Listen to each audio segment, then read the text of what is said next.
What's up, everybody? Welcome to In Great Company. I'm your host, Betty Biratu, and I'm here with a very special friend, someone I've been looking forward to having a conversation with. I'm going to allow her to introduce herself, but before she does, I'm going to say a couple of things about her. This is my friend Eileen, someone that I've had wonderful conversations with. I feel like every time we've connected, you've just shared so much about your life in a way that has been so exciting. So welcome to the podcast. I'm excited to be here with you. You could just say a couple words, introduce yourself. Yes, thank you. And thank you for having this space. Absolutely. I've been really blessed. I've been following along the podcast and listening, and it's been a blessing. And I really think, before I introduce myself, I want to just thank you because it's been really powerful from the moment that we met.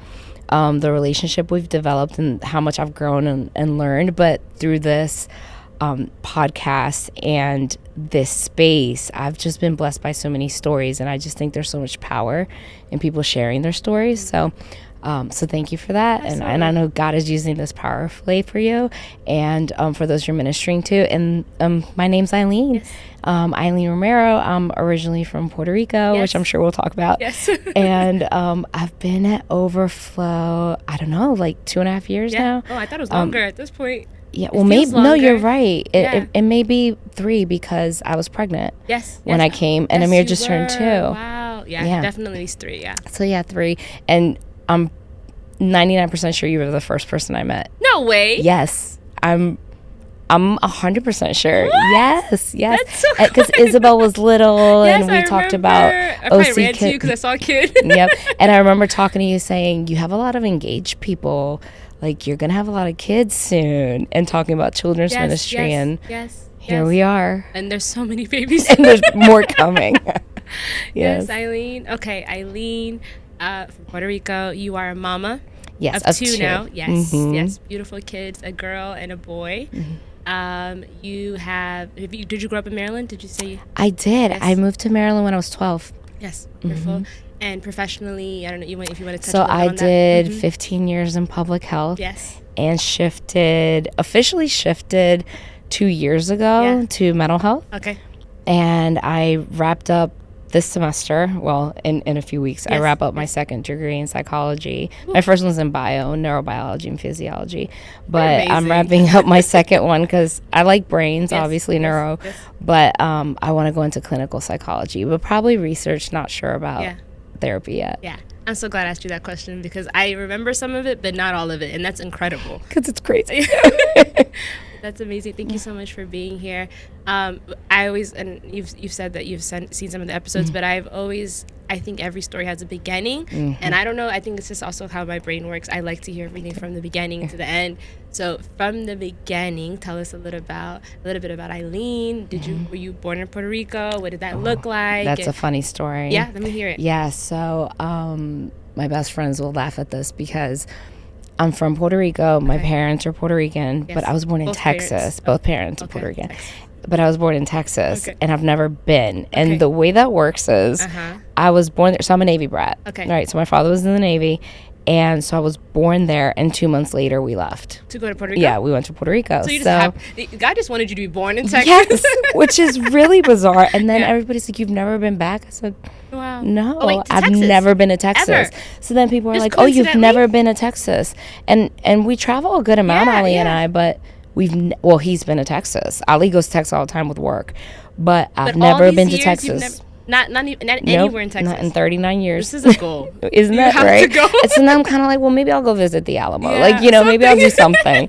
So I guess I do have to go. I'll wait for storm season to be over. Yeah. But it has to be like a birthright trip or something like that. Yes. But yeah, I never went back after that to Texas. Okay. And we were in Puerto Rico, and then my parents divorced when I was 5. Okay. And then when my mom remarries my dad, who raised me, who they come to our church. Yes. We moved to Virginia briefly because he was stationed here. He was also in the military. So I moved when I'm 7. I officially learned English. And then we went right back to Puerto Rico 2 years later. Okay. My mom went to law school, and I stayed there till... She went to law school? Yes, my mom went to law school in Puerto Rico. Shout out to her. Yes. Anytime I hear a mom has had a kid and goes back to school, I was 9. I'm like, amazing. Yep, I was Incredible. 9 when she started law school. Amazing. Yeah, so I saw the whole process, met her friends, still friends with her friends from Wow. law school. Like, it's really cool. And it was interesting. Like, God moved us there for her to go to law school and then pulled us right out. And then we ended up in Maryland, and I was in Maryland from age 12 to pretty much kind of now. Awesome. Yeah. Oh, that's so cool. I can see the Puerto Rican side and all of that stuff. So it's cool to know that most of your life you grew up here and you also went back and forth a lot. That's cool. Okay, so a little bit about faith-wise. Did you grow up in the church? Yeah? Okay. Yes. And my family is very faith-based or faith-focused. Yes. But it's funny, the word in church... I grew up in faith in Christ, but we weren't always going to church. Fair, yeah. That kind of differed, but it was almost like church was chasing me, and specifically church. Like, God chased everyone in our family, and he just does everyone. But when we lived in Virginia for that very brief period when I learned English, even then, one of the girls I met in school that I was close to, her dad was a pastor. Oh, wow. So I would go on my own because I could just go with her. Because English was kind of weird for Mom, and we had just moved. And then my dad was originally Catholic. Okay. And he hadn't really gone to evangelical church yet. So I went on my own. And then when I went back to Puerto Rico, I would go with my grandma. Yeah. And my elementary school was evangelical, was Wesleyan. Okay. And then when we moved here, I went to middle school that was also Faith-based. Pentecostal. Yeah. But traditionally, my great-great-grandmother was the first person to kind of convert from Catholicism. Yeah. She was Pentecostal, and then that kind of kept going until my grandma, who went to a Baptist church. My mom went to Baptist church, and our whole social circle came from a Baptist background. Very random question, but I'm curious. I grew up in Florida, so I grew up going to, like, my pastor happened to be, I think he was Puerto Rican. I was going to say, that's Puerto Rico part 2. Yeah. And the reason I bring it up is because my entire childhood and youth experience was like half in Spanish and half in English. I'm not kidding. Like, we would have worship. Like, there's certain songs that I know in English and in Spanish. I never knew this about you. This is so cool. Every time I tell somebody I'm from Florida, in my head, I'm like, that's what I'm telling them, but I don't think they know. I just assume everybody does. And the reason why I bring it up is because it was like I really got a chance to see what the Spanish church looks like. My youth pastor was Hispanic, so literally grew up kind of. It just Were you in really Central cool. Florida then? I was in Tampa. Okay. Does that matter? Does Oh it change? yeah. Okay. Like Tampa into Orlando is like, we call it the biggest city of Puerto Rico. Oh. Like, Orlando's the biggest city of Puerto Rico. I feel like Tampa would be the next one. Yeah. So anyways, I bring that up to say, like, actually, this is what my question was. I almost forgot. So most of them were Pentecostal. Is Baptist, like, I guess Puerto Rican, or like, is that different from like Southern Baptist? Like, what does that even look like? Yeah. Okay, that's what I'm curious. And it's funny, I didn't know the difference till, I feel like, fairly recently. I would say maybe 10 years ago. Yeah. But so my family grew up in technically a First Baptist. I found out our church is a First Baptist church about 4 years ago, or no, during the pandemic. And I asked this because I promise you all of them were Pentecostal. Oh yeah. So I was like, in my head, I'm like, I don't even think I saw a Baptist church. Don't quote me on this historically, but I do think the Pentecostal movement was the first one, maybe during the whole Latin American time. Yeah. For my family, particularly grandma and mom, it was Baptist. Okay. And mom was a youth leader in the Baptist church. And so they were very involved. Okay. They served in the Baptist church. So, and I didn't know it was a First Baptist church because Baptist church in Puerto Rico can be very different than Baptist church here. Okay. Women pastors. Pretty lively in the praise and worship. Yeah, okay. Even my mom was a youth pastor. And that's true. You're right. Yeah, and then our friends that go to Overflow, that we all come from technically the same Baptist church, because we then went to, it's called Bethel. Yes. So she's the pastor. She's a woman. Yeah. And she has many churches across Latin America. So that was the concept that we had for Pentecostal church, which was the other half of my family. It was a lot more conservative. It was, no makeup, long skirt, long hair, and that kind of thing, but still women pastors. Yes. So that those were the two sides. They didn't clash that much to me, at least growing up. But as an adult and looking back, I can see the differences, and I can see how that emerged through both sides of the family. Very random tangent. I just needed to ask. But it's always going to be one or the other, to be honest with you. It's like Catholic, Pentecostal, or Baptist. That's true. I've had friends of other denominations, but that's predominant in Florida and Puerto Rico. Okay, so grew up in the church for somewhat. You felt like, you know, God would always kind of like find opportunities for you to go to church. Went to school. Did you go to college out here as well? I did. Okay. That was vastly different. So once I went into high school, I went to Catholic high school. Okay. And at that point, we had already found like our home church here. My mom, my dad were going. My dad was, very involved in the evangelical church as well with mom. And they would go on trips to the church and everything. And then college hits. And I know this is a pretty consistent thing for most people. It's like that big hit, right? Yes. Where you leave your bubble, if may. And I feel like I didn't really have a bubble at that point. My high school was pretty wild. Okay. It was a private school, and a lot of parents, and I say this to fellow parents, a lot of parents think private school is a safe bubble. And sometimes if there's a physical safety issue at your public school with gang violence, I can understand that option, which is why it was chosen for me. But sometimes you're paying for new problems. And so my high school, very different. And also sometimes the population has more money to access more problems, right? So that was the issue with my high school. So I didn't have that Christian bubble and that huge culture clash when I went to college. It was more of my brain doubting and thinking. I never doubted the existence of God. I never doubted faith. I never had those kind of things. I was always just very, very, very certain of God, his presence. I had in middle school a really, really, really strong relationship with God and a great youth group and a just key significant figure in my youth pastor. And this man probably will never know like what an impact he had on a bunch of us. And a lot of people don't know the impact they have on others. We probably don't know the impact we've had on others. But that really carried me all through life. So once I go to college and I start just kind of having more conflict with doctrine things in church, not God or faith or Jesus, those things, Bible, all those things were fine. It was a doctrine thing. Like doctrine in the theology sense or in the religion, like their religious beliefs? I'll say that particular church, not theologies, because our church, for example, is founded in really good, solid theology and biblical foundation. And the church I was at, those things were not lacking. It was the church itself was very politicized, and this is before current stuff. This is a long time ago. We're talking about 2003. But this is also your personal experiences, so exactly. It's not a reflection of the church. And I liked to. There were certain things for me. The pulpit and the altar was so sacred that it was just for whoever God commissioned to go there and speak God's word. And there was just a lot going on and a lot of things that I didn't feel. It's not that they didn't belong in church; they didn't belong up there. And so that clash was really always there. And then once you go to college and you think you're acquiring all this knowledge, right?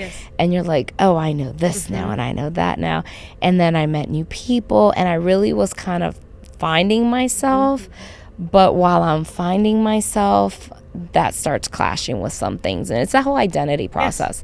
So it's a test, right? It's and like, it it's is. A moment of test. Yes. And depending on what you've been working on or what's been building as a foundation, it's gonna be rocked. If exactly. And it's, in my opinion, for me, for my life, it's not always good. For me, it was in that I always say God snatches me. Like my life is a series of snatches, where God just snatched me out of could have been bad situations, right? So I had a lot of fun, probably too much fun in college. And I was one of those people that had my whole life planned out, every single moment. Like I was going to be a physician and neurologist, and I was going to do this and then go here and then go there. But the entire time I was always trying to move back to Puerto Rico. Oh, yeah? I've been trying to move back to Puerto Rico my whole life. I think this is the first year that I stopped. You just really liked it? Or there's... So when we left Puerto Rico, for me, it was not a good thing in that I missed it, and I always looked at things here as temporary. Okay. And that was home. Okay. My Christian friends were there. Like in high school, my friends were not Christian. So to me, my solid foundation was always there. Okay. Even if my family moved to Florida, which they all did eventually, that was always where I wanted to go back to. So it's like, okay, I'll go back for college. Yeah. And then that didn't happen because I got into a really good program here, and the dean in Puerto Rico was like, you can't pass up that program. So you reached out to the dean and everything. Oh, well, he was friends with my mom too. I see. So, because I was going to turn down the program to go back to Puerto Rico, and I was just like, why would the Lord not want me there? You know, I was 16, 17, and the Lord was just very clear. You know, getting into programs that I probably should not have been admitted to, like they were just very tough programs to get into, and he was just kind of guiding it. So I didn't go. I was like, okay, so I will go there for medical school. Well, I partied in college, so I obviously didn't go to medical school. So I just kept that dream and prayer request alive, but it was definitely a me thing. Yeah. And it was not a seeking God for it thing. Yeah. I honestly don't think, I mean, I can't speak for God now, but I don't think it was ever in his plan for me to be over there. It might not be in his plan for me to be over there now or even retire there. Yes. So, but it took me almost 40 years to realize, you know, that's not it, right? So aside from a series of snatchings, it's also a series of trying to go back to Puerto Rico and do my thing and do my plan and, you know, have control. Yeah. So, once college happens, I'm just, it was in this fun, really, really fun time. But it was a time where I can't say I was far from God in that I always maintained constant conversation with him. I'm always praying. I'm always in community. And I'm always talking to my friends and ministering in a certain way to all of my friends about God and drawing them closer to church or God or what may. But my lifestyle was not people would probably be shocked once they found out. They're like, oh, and they would always think I was more conservative than everyone else when they found out details about me, but they never thought it was because Eileen goes to church. Yeah. Like, what? It's like you're conservative for the crowd that's out there.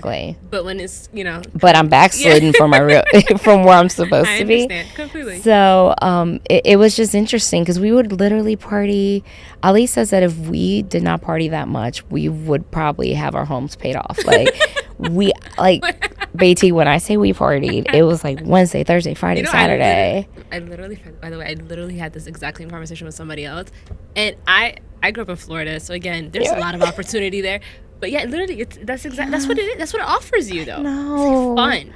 So it's like if you don't have the right mindset, it's enticing for sure.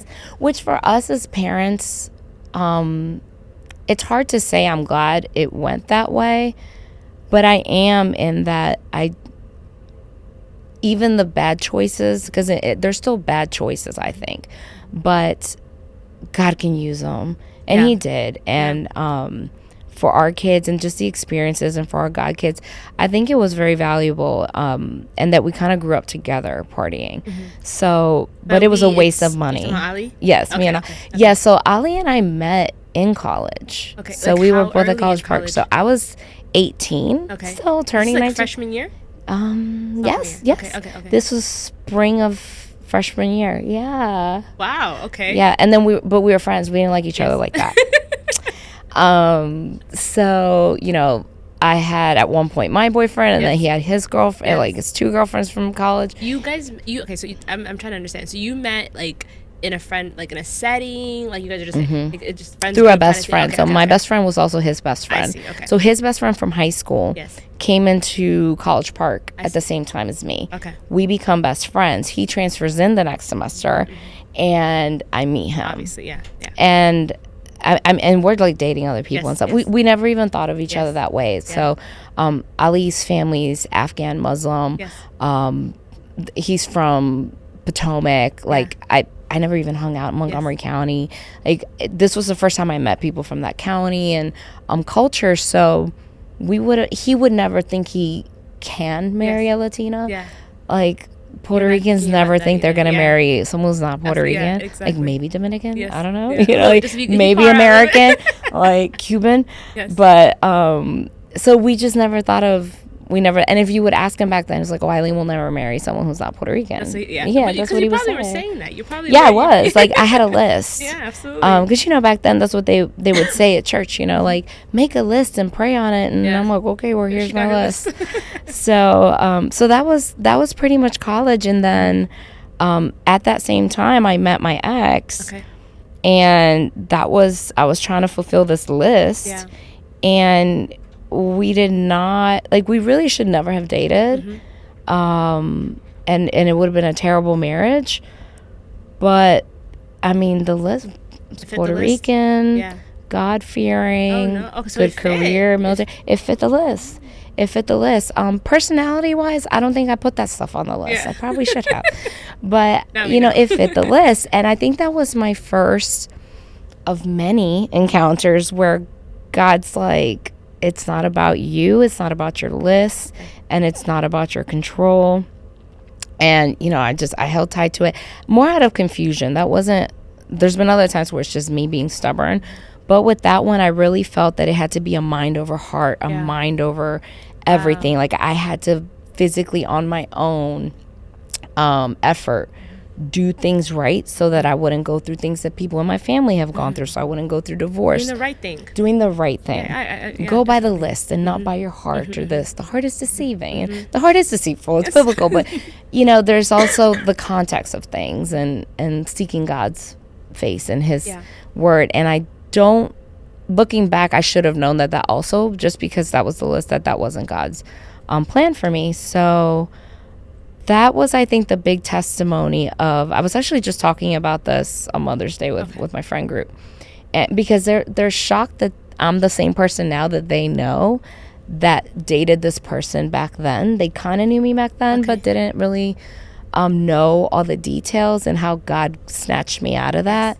And it was one of those miraculous moments, or at least I could say the very, one of the key miraculous moments where I said, Lord, I don't want, we were engaged and we had been together 5 years. Almost. We were going on 6 years. And I was like, Lord, I don't want to marry this person. And I have so many questions. I can't remember all these questions. I was like, I don't want to marry this person. And my mom, this was my prayer. Like, don't laugh. I said, my mom has to put down a deposit for this at the end of the year, and I don't want my mom to lose her money, and I really don't think I'm going to marry this person. Like, can you get me out? Because if I break it off, he'll be devastated, and I don't want to do that to someone, and I don't want to cost my mom money, and I also don't want to end up in divorce. So can you, like, help me out, right? And then, so my friends and family, when they find out that this is my prayer, they're like, okay, this is your option. I'm like, yes, I think this is the best option. And they're like freaking out. And they're like, he's never going to break up with you. I'm like, my prayer is that the Lord has him break up with me. He will feel empowered and I will be free from this. And that is what happened. Eileen, I have so many questions for so many different reasons. That's exactly what happened. He came into my house. We had been engaged for almost a year. He said I was praying, and I felt in my heart that God wanted us to break up and not get married. What did you do? How did you? I mean, are you shocked? I wasn't. I was expecting it. But okay, hold on. But you prayed something. Okay, maybe my own faith. But like, even though sometimes we pray something and we ask something specifically, when God answers it like specifically, there's still a shock there. Where it's like, wow, you heard me? Like you? No, I wasn't shocked because about a month before, at my home church, the pastor from Puerto Rico that we were all under at one point had come, and she has the gift of prophecy, and she prophesied over me that what I had prayed for had been heard and it was coming. You already gotten that. So I had already gotten that. And mind you, I was not, this is all in God's grace. I was not doing right things. It's not like this was like, Eileen's back from backsliding. Like, Eileen has turned to God out of desperation, and there's nothing else she can do. It's not like I had this phenomenal moment of faith and return to Jesus and surrender and wisdom. It was all just like God's grace. I really felt like that was a turning point in my life, that if had I married the wrong person, it would have completely probably derailed things, or just God honored that I recognized that And he was like, yeah, let me snatch you because you really messed this up. And it's not the first or last time he's done it, but it's one of the most poignant ones because it's very, very obvious. Yeah. So I'll say this right now, but I think one of the major reasons why I wanted you here and I wanted to talk to you is because we've had many conversations, like a lot of them in passing, but they always go deep really quickly. Yes. Like very quickly.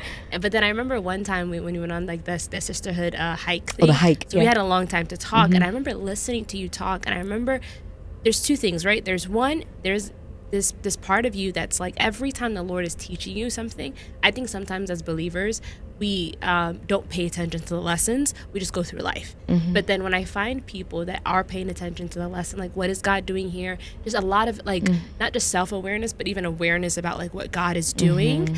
It's very interesting to me because it's like, one, I'm learning from it. And then two, it's starting to show a part of God that I may not have experienced. So even now as you're talking, I'm like, this is why she's here. But then the other part of it is there is this, even though I think sometimes we may backslide, and there's a lot of this stuff that you're saying that I relate to. Hey, planning my own life, you know, these proactive type of personalities where it's like, all right, this is what I'm supposed to do. I'm supposed to go to college. I don't need anybody to encourage me to go to college. My parents Motivated. never had, it's like, I already know what I'm supposed to do. I'm gonna do the right thing. And then if you tell me, you know, growing up in church and stuff, this is what you're supposed to do. There's a right thing to do. Oh, I'm on it. Like, you don't have to convince me to do it. So I think with those personalities, it's a compliance personality. Like, no, if we're rebellious, it's maybe because, you know, we're enticed by fun. Right. But outside of that, it's like there is this desire to please. Yes.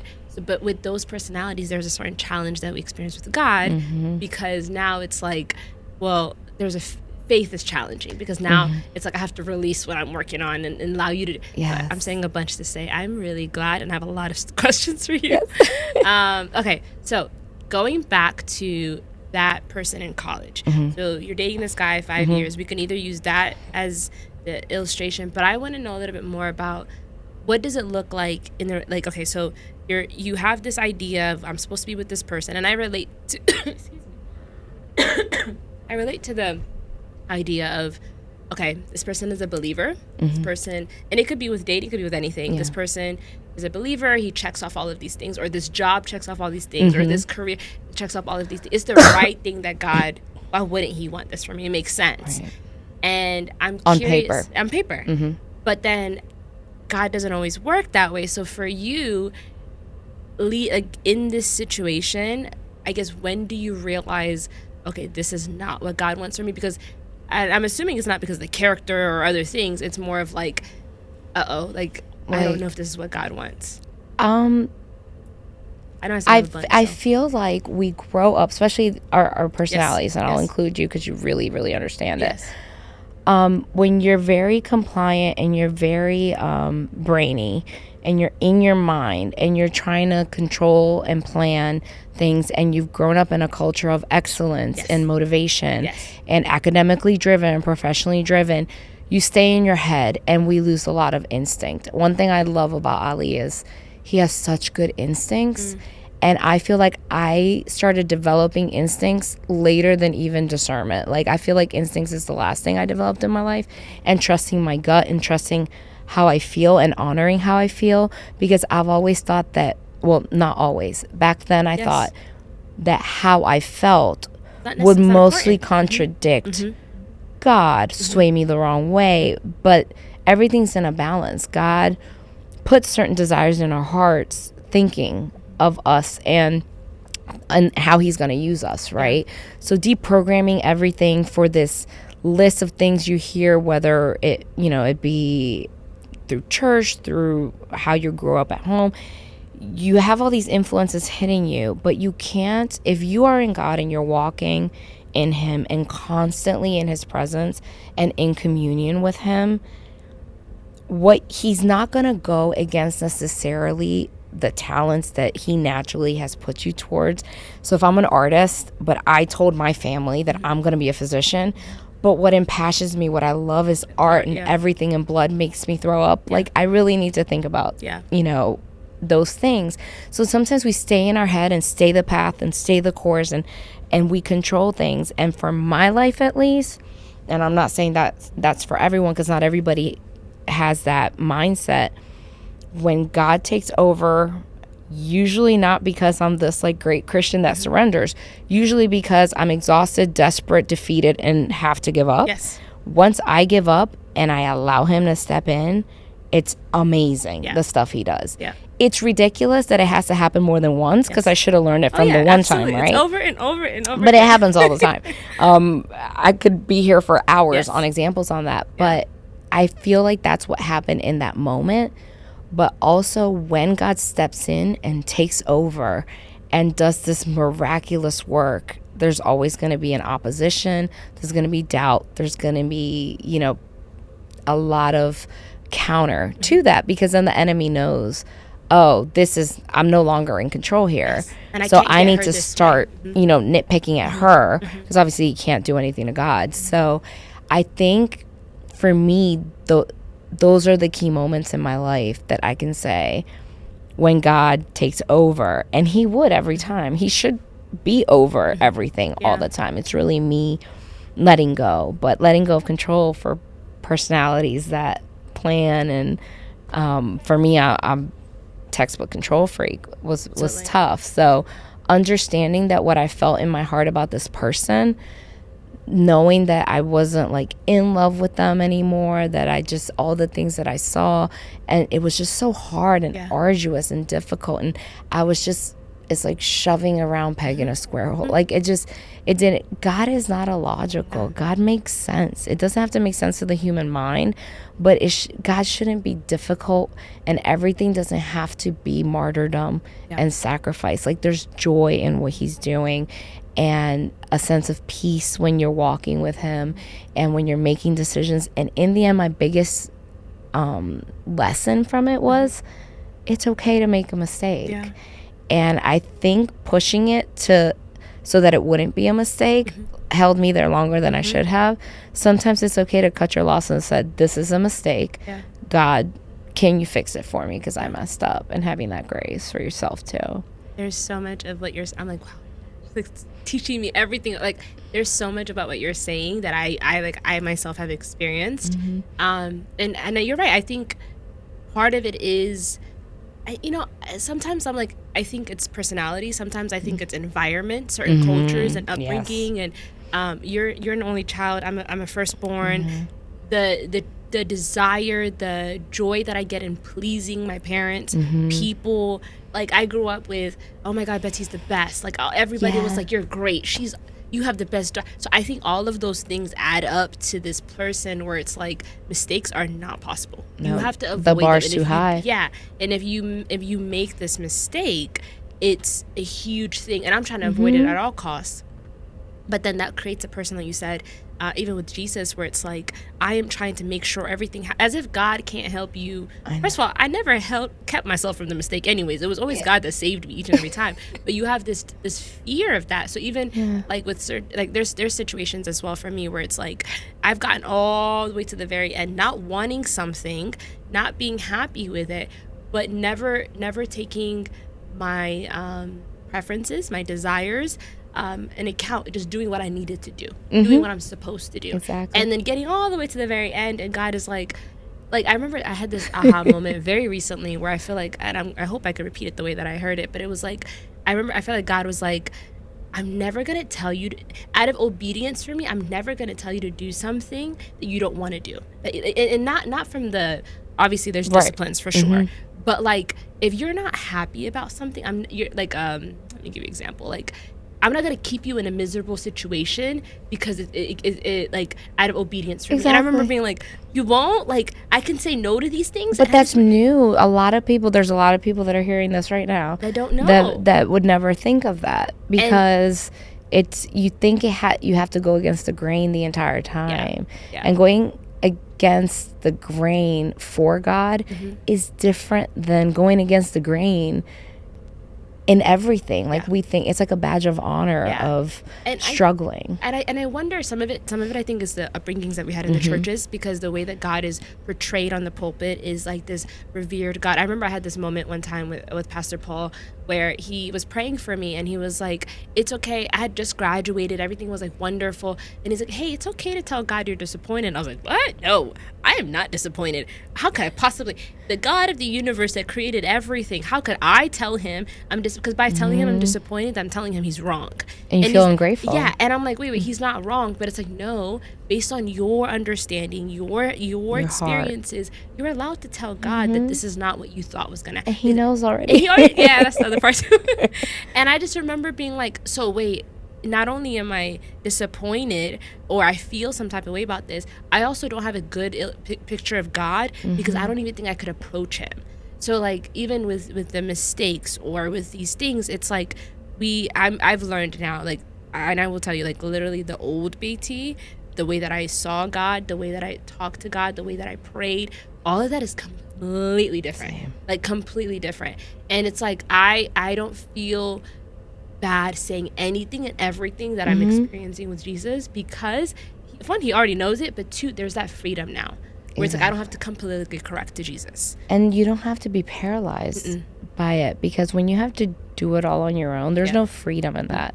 There's no freedom in us controlling everything. There's no freedom in being paralyzed by fear, by decision paralysis itself, because you never know what the right decision is. And to be honest, that's still something that sometimes I do struggle with, especially now as a parent, because I see it as the ramifications of my decisions obviously include the kids, so I'm going to prioritize them. But I am bolder, even though my decisions matter more now than I was then when I make decisions. And I'm not bold by any means. That's something that's new and emerging. Boldness is literally coming soon, 2025. But I think for back then, the person that I was back then, I just didn't even think like that. Like you said, I never thought that what I wanted would ever align with what God wanted. That life was a constant struggle to align myself with what God wanted. And that's not supposed to feel right or good. It's just supposed to be hard and just this tough struggle. And what makes you a good Christian is rising above it and doing it anyway. And that was dead wrong. And for God to meet me at that place and do something so miraculous, and I was still not at the right, but so I knew it was not me or my merit, and I knew I didn't deserve it ever, but especially not in that moment. And just take that key moment and just flip it for so much that came out of it. That was huge for me, and that was what really then put me on the road to where I am now. After that, there was no swaying. There was no backsliding. There's always swaying, but after that, it was just straight shot. Because I mean, I can see how a moment like that can really just align you to see Jesus differently. One, you just answered a prayer that was crazy, because I really needed you to save me, and you saved me, and I'm experiencing you as a father, as a savior, as someone that listens to my prayers, my comforter. So I definitely agree with you, and I think we can move on after this part, but I think I'm just now understanding, or now in this season of my life understanding, like God wants us to be happy. And I don't think we knew that growing up. I think we knew God wanted us to do the right thing, to be a good Christian, to follow the orders, the rules, and to praise him and to worship him. But God also wants me to be happy. And I think that I don't know why that was such a maybe just something I didn't understand as a kid. Yeah, I honestly didn't understand it till I had Isabel. Yeah. And Isabel's not even 5 yet. Yes. So I fully understood it, and God's character, I've understood it more as a mom than even with these miraculous things that happen in my life, because Isabel can do the craziest thing, and I'm still gonna want what's best for her. I'm gonna save her from herself. I'm gonna still give her the best in the right time, so I know that she can handle it, that it's still good for her. So it just, every single day I see elements of me and God in my relationship with Isabel. So, and I see myself in her, and I see how God must be like, oh, Eileen, or be careful, seeing me as a child of be careful with this. It's not that I don't want you to have this. You just can't yet. You think this is good for you, but it's actually not. So seeing God's sovereignty is easier for me as a parent because I do have someone to look after, and I am kind of sovereign in what happens to this child right now. And having to look also 3 steps ahead of where she's at, it reminds me of how God is actually, seeing this. And if you add to that, I'm not his only child, then that the scope is so broadened into his sovereignty matters, not just in my life, but how my life links up to this massive picture of humanity and other people and his other children. Absolutely. It's beautiful. Okay, so college is over, you start going on this path. So I guess, what does this journey look like now? So is it like a brand new relationship with Jesus? Is it like we're unlearning and learning at the same time? What does this journey start looking like? So at that point, it's a cha-cha. One step forward, one step back. But I mean, I could say that about my whole life, right? Yeah. But at that point also, and let me give you a specific detail of why this is a murky, not the type of situation that you're like, oh yeah, Eileen was just back with Jesus. And that's why she prayed to be out of that situation, because she just wanted to be back with Jesus and back at church and serving and ministering. At that point, I had fallen in love with Ali already while I was still in that relationship. But he was my best friend, right? So it's like he's my best friend from a Muslim background, So I'm like, well, this can't be it. Like what? How would God ever? Wait, I have a question. Okay, before you move on, did you know that you were having feelings for him? Is that? Oh, we didn't. We truly did not have feelings for each other. You didn't know that you even had feelings for him? No, not till like 6 months before this breakup happened. Wow. So I start noticing that, and I'm just like, okay. And then the breakup happened. So that was weird, because then it was like, okay, I can't mess up now. The Lord just did something huge. I can't just throw myself into a relationship with my best friend all willy-nilly thinking. Is he a believer at this point? At this point, he's going to our church that we all went to, like our friend group. Cool. But that was the other thing. I'm like, he just started going to church. We don't need, like, our families don't even speak the same language. Like, I'm still, the Lord literally just had a man say, the Lord told me we should break up. Like, the Lord literally answered my prayer. And I'm still like, this can't be. Like, how could this even? And I'm just like, you know what? Like, I'm just going to do my thing at church. We were at the same youth group at this point. We're like the young adults of a small youth group. So we're just at church. We're serving. We're, young adults, like really growing into this friend group and just this group of awesome young people in Christ.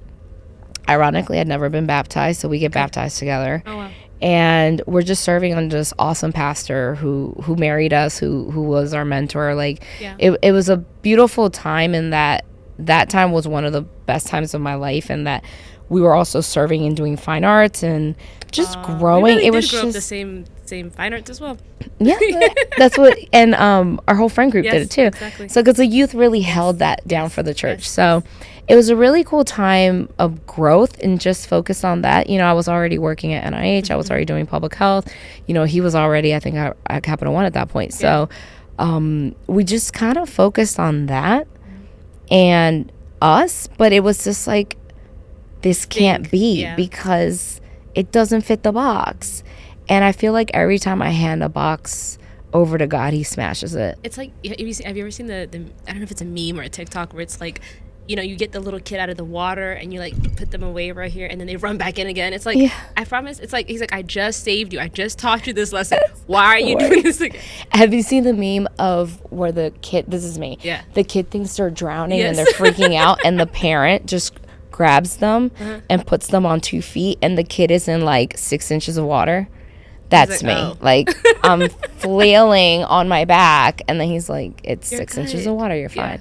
So that was me flailing. Okay. And finally I said, you know what? I'm going to be bold. And my best friend, who was my youth leader at the time, said, because I said to her, should I be praying for confirmation?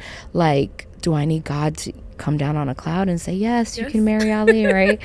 And finally she said, if you are growing closer to someone, to God, while you are with someone, whether dating, friendship, whatever it may be, if you are growing closer to God with that person, that's a pretty good indicator. Yeah. And I look back and I was like, I was not in any other friendship or relationship. And at this point, we're isolated with this group of friends. All of our other friends have somehow kind of waned. So the college life was kind of really behind us. And and we got engaged, and the rest is history. So it was fairly simple at that point, and it was a huge lesson of God's grace, God's sovereignty, but also how God doesn't have parameters. He doesn't have, like in my field, inclusion parameters. He doesn't have boxes. He doesn't really have boundaries or borders. Like he, you've heard before, and this is how it happens, and this is how it normally does, and he can do whatever. He doesn't have to color in the lines. He's God, and that was a big lesson for me, because I was so used to order and lines and boxes, and like goes with like, and there's a lot of implicit bias there, just growing up in familiar circles and cultures, that I just never thought this was a possibility. And then also that God could also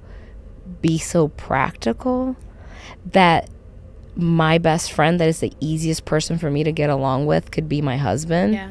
A lot of people wouldn't find that shocking.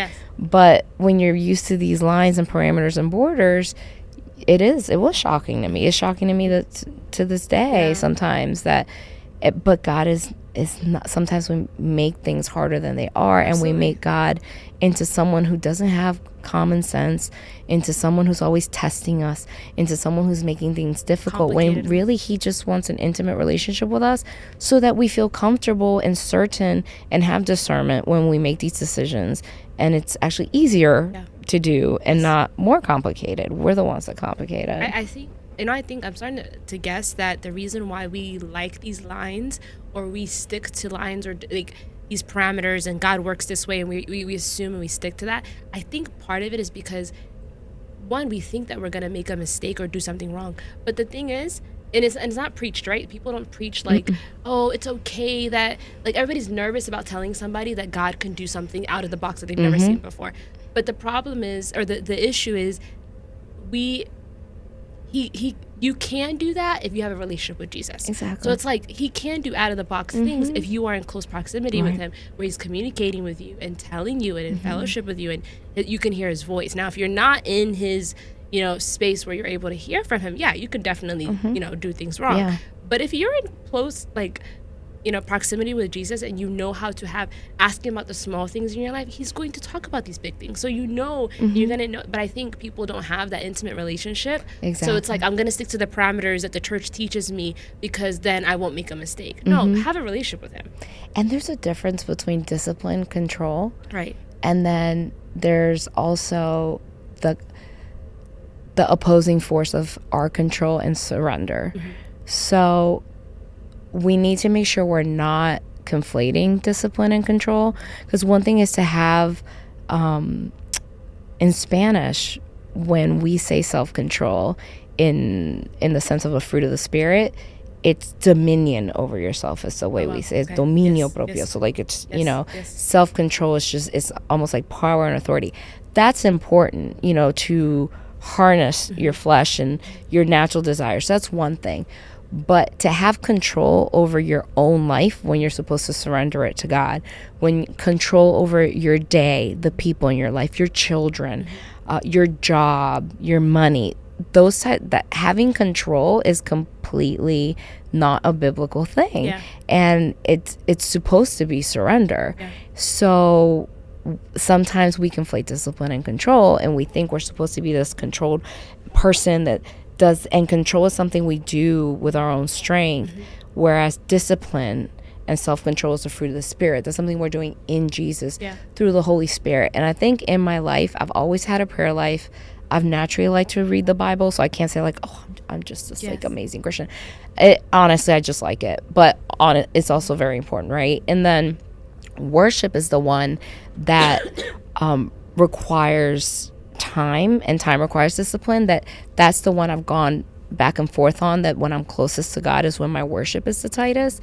But with all of that said, what makes a difference in each portion of my life when I'm closer to God or not is the Holy Spirit. Yeah. And how much I'm giving him room, time, and space to connect so that I can hear his voice. Yeah. And if I'm in control, he's not. And if I'm in control, I'm not hearing it. And he's never going to take control. Exactly. He's an ask. He's very gentle. And exactly. that's the interesting part about, I can't remember how many times the Lord has taught me about surrendering. And, but each and every time, it was never trying to pry my hand. It's always like, hey, do you see this? Hey, with gentleness, because he does have to allow, we have to surrender. Yeah. Okay. So you guys get married, and so I guess now you're getting into this, world of public health and, science and all of these different things. You are, becoming a mother, and life is looking different. Not what you assumed. You said you still get shocked by, oh my goodness, how am I here? But now what are you experiencing about Jesus? Like, who is God? And I ask this because I want to understand now, because again, at least what I'm learning is who we thought Jesus was in our teenage years and our college years is different. Who we thought we were in it still changes. Like, you're still learning and learning and learning about who he is and the different aspects of him. We think we know it all, and then you're like, dang, I still do. I know. Literally every year, I always ask at the beginning of the year for the Lord to give me like one word. Yeah. And it was, grace was last year's, and grace helped. Having grace with people, I always exercise what I want to understand about the Lord, even if it's something, especially if it's something that doesn't come natural to me. But I think I'm at a point, it almost seems like I keep learning the same lesson, but a level up. So, when you play a video game, how all the stages are the same, just harder or in a different environment. Yes. I think the overall lesson is surrender, like give control over to me. Every time you have done that, I've done great things, right?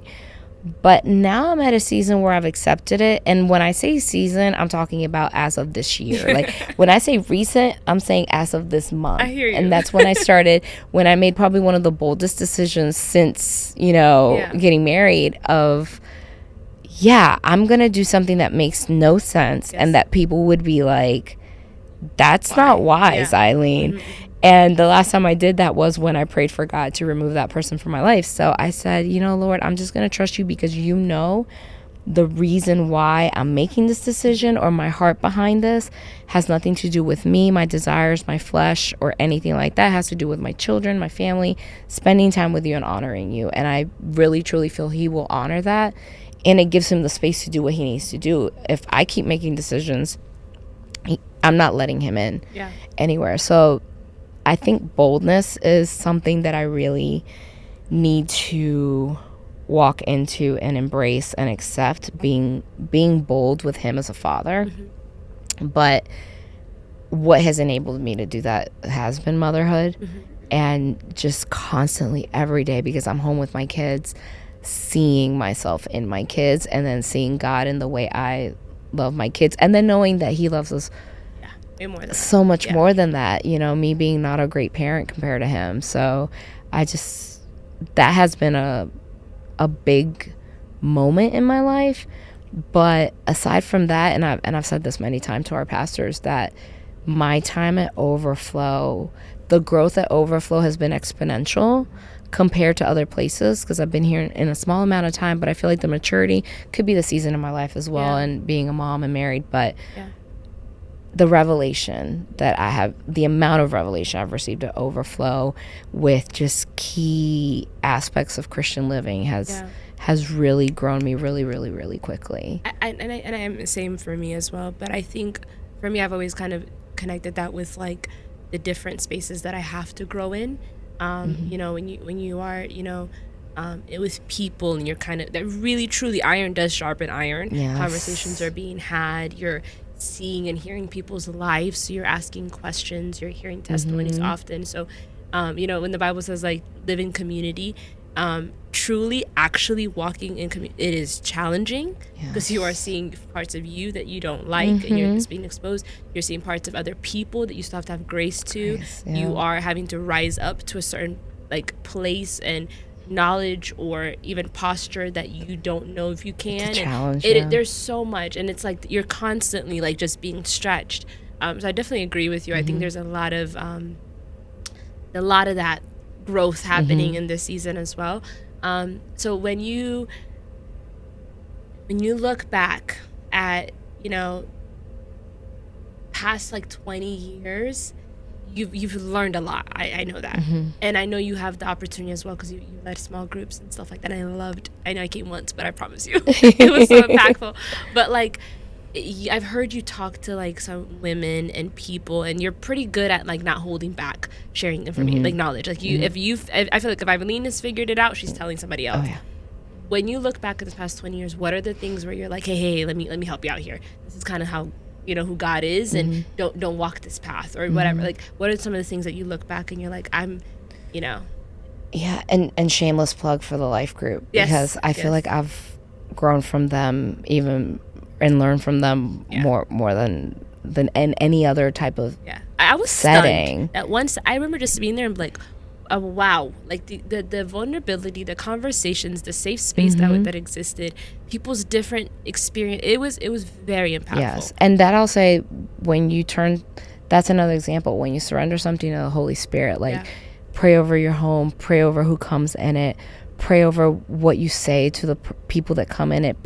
Pray that it is a safe space, and not just your home. It could be your home office. You could be your office where, you know, there's people that don't know Christ. But when you give anything to the Holy Spirit, it's just amazing what he will do, and that's a testament to that. But I think there's just so many things that I think about, because again, as a mom, I know that there's gonna be all these lessons that I've learned about surrender and trusting God, which is difficult to impart as in a mentorship capacity when you feel like you still are learning.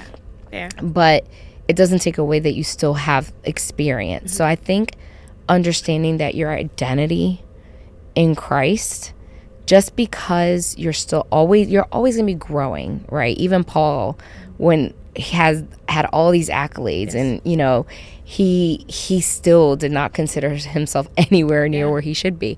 So even just because you're growing or you're new in the faith or whatever it may be, don't think that you can't be a mentor to someone or a support or impart an important word. Like, God can use you in so many ways.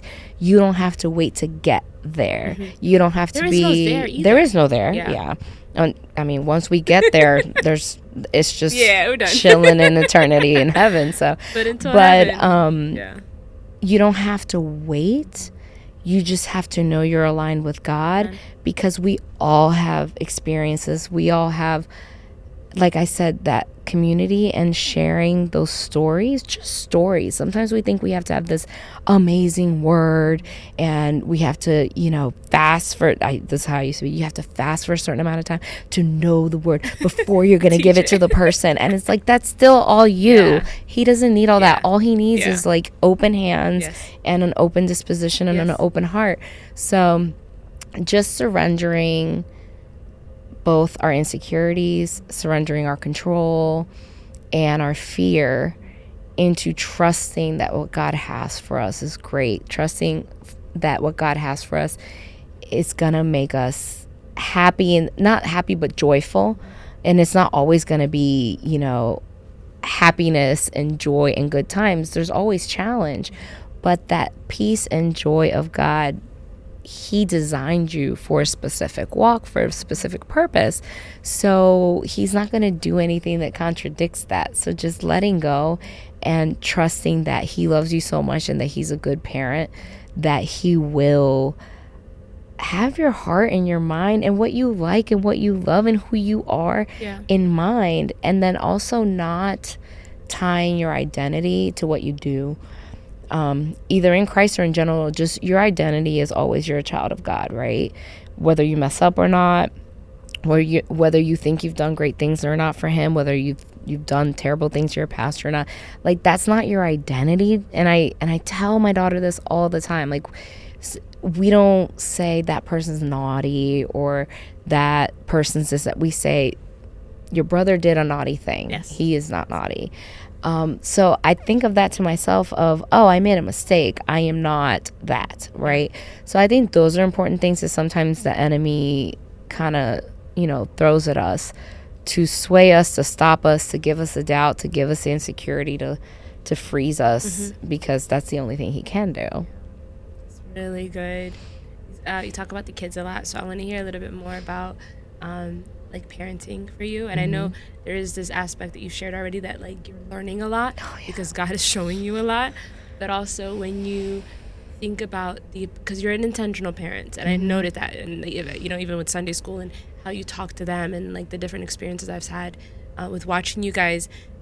What does it like when you're thinking about like this is how we want to parent? One of the things I've been thinking about, even with Sunday school, like they ask us like, all right, so before the child leaves the 5th grade, this is the type of person that you want them to be. Or like, what do you want? Like, what's your goal? Because then that aligns all the lessons, all the activities. When by the time they leave youth group, what type of person, meaning like, what is the goal? Like when we're doing all of this. So when you're thinking about them, which I know is probably a tough question, but what are you guys thinking about when you guys are talking to them? What are you dreaming for them and hoping for them when you're parenting? This is going to come as a shock. Yeah. Especially for someone like me, right? That's like, oh, my answer should be by 1st grade, they will know Psalms 3 to... Yeah. I have zero plans or expectations. I love that. In that, I don't even remember when I had this thought, but maybe I was pregnant or I had already had Isabel. Okay. But my goal is to get to know them. So good. Wow. Because they're pre-wired, and that's something that my best friends and I, we have a group chat, and really there's seeing the contrast of my 2 kids, and then seeing my goddaughter and the contrast between her and my best friend, and then how she's alike with, my other best friend, her husband, and see how kids just come pre-wired. And people are scared sometimes to say these things. Yeah. Just like people are scared to say at church that God doesn't have boxes. And, we try to put God in a box. For safety and for our own control. And for our own, to make it easier for us to digest and safer to pass down, right? Well, it's the same thing with kids where, like, we think there's this manual, and all we have are examples of what not to do in the Bible. The Bible has so many examples of bad parenting from the best people. Yes. David, awesome person. Yes. Not a great dad, right? So we know what not to do, right? You don't compare your kids. You don't favor a child. Those things are in there. But I think one of the things that people are afraid to say is you keep them safe and you guard their minds and you guide their hearts until they're old enough to do that on their own. You teach them how to guard their mind, how to guard their heart, and follow Christ and keep Christ in there. But you don't really teach them who to be or how to be. That's really good. I want to get to know them and allow them to know themselves as quickly as possible. And I think for me, that's the biggest thing, in that it took me so long to get to know myself. And then once I knew who I really was and what I really wanted, to grow into that, to get comfortable. If I could have had that by 21, girl, where would we be, And that's one thing that I would want for them and my goddaughters and everyone, is not to question themselves as much as question how their closeness with God. Yeah.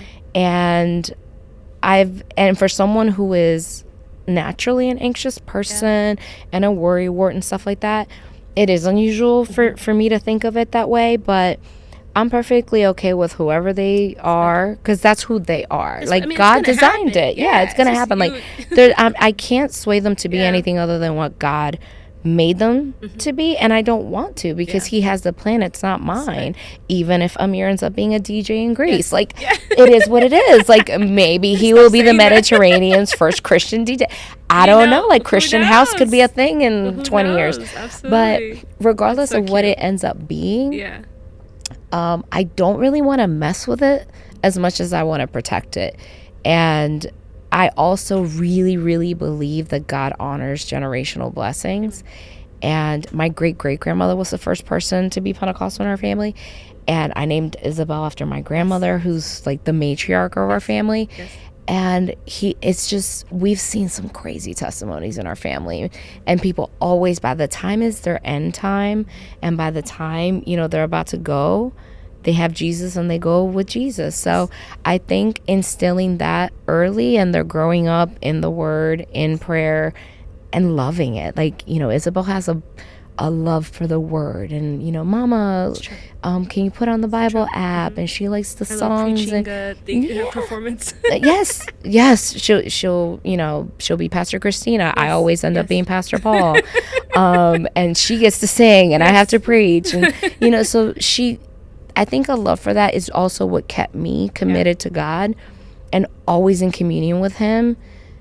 Even when I was partying, 4 days a week, I was in communion with Him, though. Whenever I'm not in the club, but anywhere else, right? And I didn't feel I had enough grace and love for people that I could still feel His grace and love for me, that I never lost communion with Him, even if I was in the most ratchet of times. Like there's just no other way of describing, like. And that is also a testament to His love and His grace, that He will go there to get you out from wasting your time or wasting your life. But also I know that He can do that for my kids. There's nothing awful enough for my kids to do that I would stop loving them. So why is there anything that they can do for God to abandon them? So that just gives me peace, and I just go with it, and I really don't have plans for them. I'm so proud of that answer. That's an amazing answer.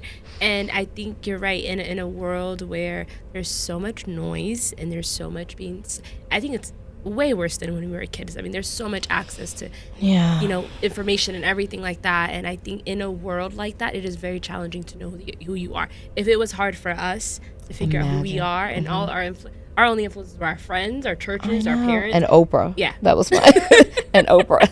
That was my safety influence. And now it's like it's Instagram. Everybody. You get 20 influences in one swipe. So for you to want that for them, or to pray for that, that's incredible. And I think the fact that you're, like, again, releasing control and trusting that God, like, saying I don't know is probably the better posture. But I think we are so just wired to kind of always come up with a plan, an idea, and hold, and all of that to say this is a beautiful answer. Thank you so much. That's very encouraging.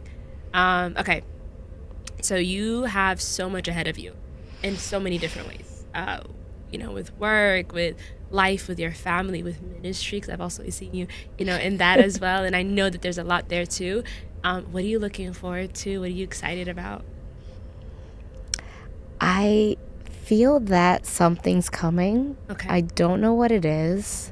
Amen. And I'm okay with that. Amen. That's another one. Yeah. It's very similar to with Isabel and Amir, because God has to give me breadcrumbs, because I'm one of those people that if you draw the curtain this much, I just jet.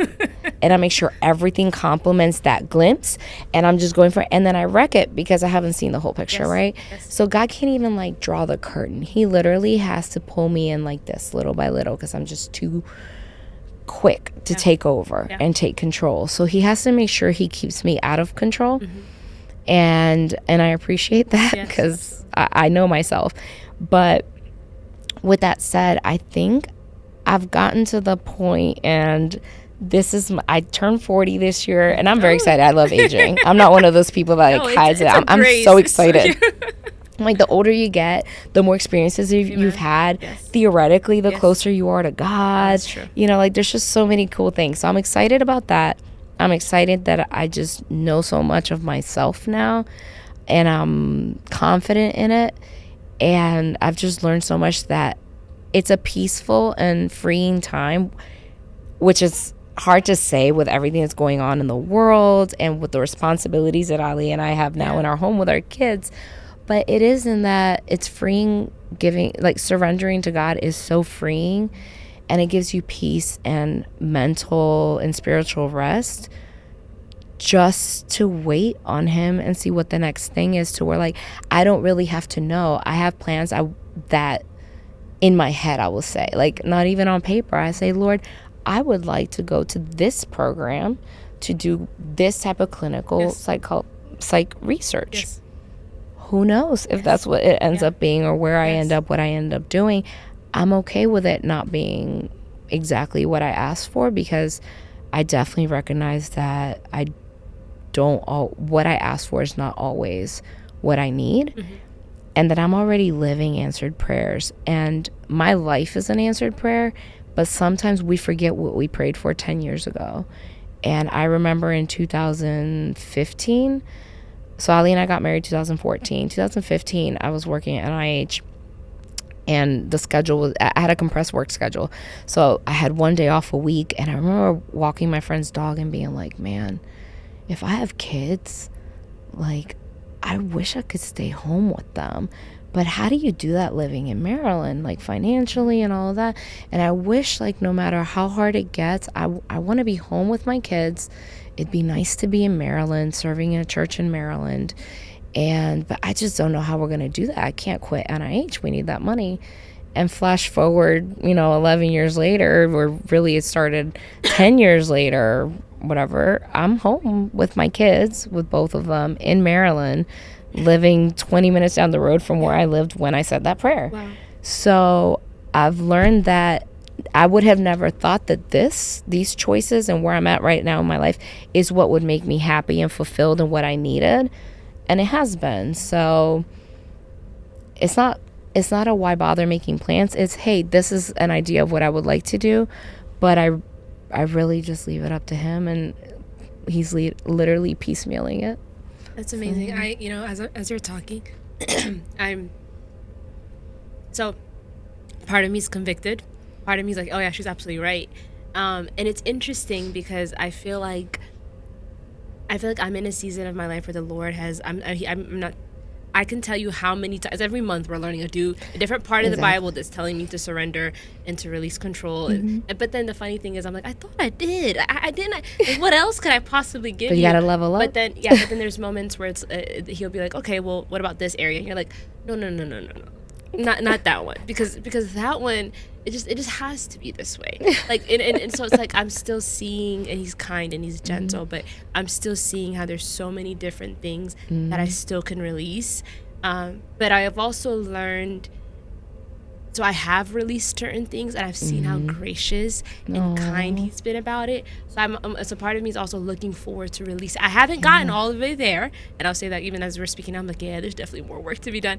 But as those new layers and new things are being released, and the cool thing is that I've learned is God doesn't say, Eileen, release this, and you have to immediately, like, there's a process, and he understands. It's more like this. It's and I've seen that now, because there's moments where I'm like, I can't. I'll give you an example. So, and I'm not sure if I already shared this with you, but the story of Hannah has been extremely in our relationship with Jesus. It has been something that he's consistently brings up often, and because I remember having this moment when I went to Jesus, when I understood this woman prayed for something really, really deeply, begged God for something, but even before he gave it to her, she was like, all right, I'm gonna give it back to you. And I remember being like, oh, I don't understand her, I can't be her, I don't know what type of grace you gave her, but she's a different person. And being like, that's not me, I know who I am. That's Hannah. You must have done something different with her. Yep. And then God being like, no.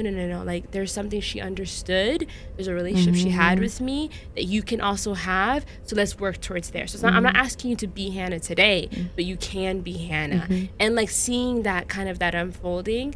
And I'm saying all of this to say, like, I'm actually looking forward to the way that you're speaking about, like, there are like a lot of things that I've kind of said, all right, whatever you want, I am open.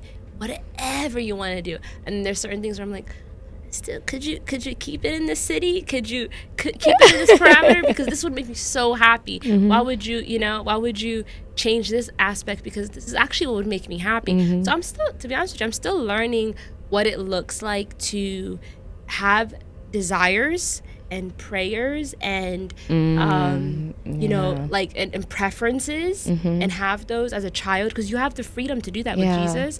But at the same time, still being like, all right, but you can do whatever you want to do. Like, where that you know what I'm trying to say? Yeah, it's super the delicate tricky. balance. Absolutely. So it's like, you know, Lord, I want to stay in Maryland. I love Maryland. It brings me so much joy. I love my church. It brings me so much joy, and I couldn't imagine you taking me somewhere else where I wouldn't, where I'd be even happier than this. But I'm also knowledgeable enough now to know that you know more. Exactly. And I don't even know myself enough to know that this is the only thing that keeps me happy. But yet I still love this, Lord. I love this, but you can do whatever you want. And learning to do that has been this really almost fun conversation with Jesus, because now it's not like I'm just going to be obedient, like we talked about earlier. But that is Hannah. Yeah. What you just described, that is Hannah right there, because you're saying, I love Maryland. Maryland's your Samuel right now, but I'm willing to give it up for what you have planned for me and everyone else that's going to be impacted. I mean, so that's what Hannah did, right? She's like, I love Samuel, but I'm going to give him to you as promise, so you could do, I mean, what he did through Samuel and her life too, and her family. So I think we're always going to have to surrender things to God, and I think it gets harder because we're going to be surrendering things that they're bigger, more important, tied to us, all the way up to when we surrender our kids or our ministries or our podcasts, our careers, our profession, like everything. And it's all hard when you put time into something, your emotions, your dedication, your commitment, finance, everything into something. You're just, surrendering it, but God really honors that. So, and it's freedom. I think and this came up in the life group of surrender is true freedom very recently. And the other thing that I really I learned from life group, that what one of the members always said was, God is in the details. And this is even in songs that Isabel sings, that he's in the details. So if he knows you like this aspect of Maryland, he may take you to the one city in the one place that you think is crazy. And that one city has the same thing about Maryland that you love. Exactly. He don't mess up, right? And that happened to us. He took us to Richmond. And I was not ecstatic about that. Like, I left my job at NIH. I knew it was God. That's why I did it. Took us from our church. Took us from the pastor that baptized us and married us. And, I thought was going to raise my kids. And all that. Took us to Richmond, which I had this elitist northeastern mindset about the South. It's 2 hours from here, by the way. But to me, that was like the South. And wow, Richmond was such a blessing. That's exactly where I found out who I am. Ali and I found our core values for our family, for our marriage, how we wanted to raise our kids, and everything we thought about. It was a huge blessing. And once we figured all that out, and we got comfy in Richmond, he pulled us right back out and put us back in Maryland. So God will do that. And at every single time, I always say, thank you, Lord, for your no's. Thank you for the things that I didn't want to do that I did out of obedience. But I really thank God for his no's. Yeah. No, I agree. And I've learned, you know what? It's a journey. He is walking it out with you. You don't have to already have known this. It's okay that you're asking questions and you're questioning. Like, it's literally a relationship where you're constantly but it's not from a weighted place. It's from like an enjoyable place. And I feel like finally I've reached this place where it's like, I love conversations with Jesus. I love talking to him. There is no this hidden agenda when I come to him. Thank you. There is That's no so good. politically correctness I have to come with. I truly can be myself and still be uncomfortable, still be like, I don't know how you're gonna do this, but you can do it. I love you. I trust you. So I've learned all of that. So there's now this new level of beauty, whereas before it's like performative and like, it's like this check the boxes so you deserve it. Exactly. So I'm grateful for that. And I think a lot of the things you said today, like kind of to sum it up a little bit, is just kind of, there is this, again, journey that God takes us on, but he's kind and gentle, and he truly is so kind, and he actually has so much more, knowledge of what all of these things that we want. And you've said a lot of times where it's like, I prayed for this in 2013, 14, and you see it later, and I think we don't trust that. Like, we don't, but then you see it, and or you're we like, forget. oh, okay, We forget. Sometimes it's so much time and so many things evolve and the challenges arise that you forget what you prayed for. So focus on the next thing, and you're and distracted, right? Like the enemy he's a master at distraction. It's not very hard in this day and age, but I think the one thing I remember when I was praying about this and our conversation and things for me to like really meditate on this year. And I do puzzles with Isabel all the time, so maybe that's why I had this imagery. But I remember thinking, if we're a puzzle piece, right? And so we have the hole and then we have the tab, and we get filled by God. Like we have the specific hole just God can fill, but we forget about the tab. And we're like, okay, well, that's it. You know what I mean? Like, I did what I needed to do. I'm filled. You can go through life like that. But if you allow God to guide you to fit in the exact place he has for you to fit in the grand scheme of things, when you do that, it's just so beautiful and it's magic and it's powerful. So when you keep trying to take over, you're going to keep trying to fit in the wrong place. And you're going to feel it. And you're going to feel the resistance. And you're going to feel it through your spirit. So you know when it's the right fit. And I think that's our biggest struggle, but also like our biggest hope at this point in our lives. And it's like, what does that... So if I'm going to live this journey with Jesus, how do I want to experience it? He's still going to be faithful. He's still going to be kind. He's still going to save us. But then my role, like, how do I want to experience this? You know, if I trust him, it's a beautiful journey. If I, do fellowship with him, I'm going to be in constant... Like, there is a beautiful aspect that I think we keep ourselves from because we are, trying to figure it out on our own kind of thing. But yeah, this has been a really cool conversation. I appreciate you. I'm going to give you a second to just kind of, if there's any other last thoughts or things that you want to share. And one of the reasons why I do this is because there are people, sometimes as church and Christians, we say a lot of things that, doesn't make sense to someone, and it may just sound like, cliche or Christianese or church talk and stuff like that. So it's like, I always ask, like, if you were talking to someone that's like, I don't know what these people are talking about, and they happen to listen, what would you share? I do share this a lot. Most of my social circle is not Christian. So I think for me, the power of community, especially right now, thwarts division, regardless of what that might be. So if you're not a Christian and I am, that doesn't mean that we can't come together in community. And the most important part of community is relationship and sharing our stories and having our voices heard. This is why this is such a powerful ministry that you have. But listening to each other and interacting regardless, there's a reason why that was the model that Christ had. And there is power in that. And there's power in relationship, more so than probably any other ministry we can think of. And pretty much every ministry boils down to relationship. So maintaining a relationship with people, I think it's important from our end, but also for people to know that that's all Christ is. He is the ultimate He wants a relationship. That's all that is.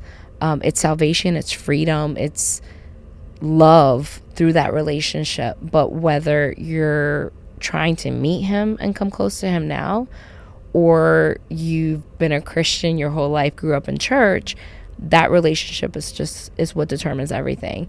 And that there's a reason why it's so powerful to have relationships in community, but because it's ordained by the most important relationship of all, which is our relationship with him, which is not church, it's not Christianese, it's not religion, it's not language, it's not ethnicity.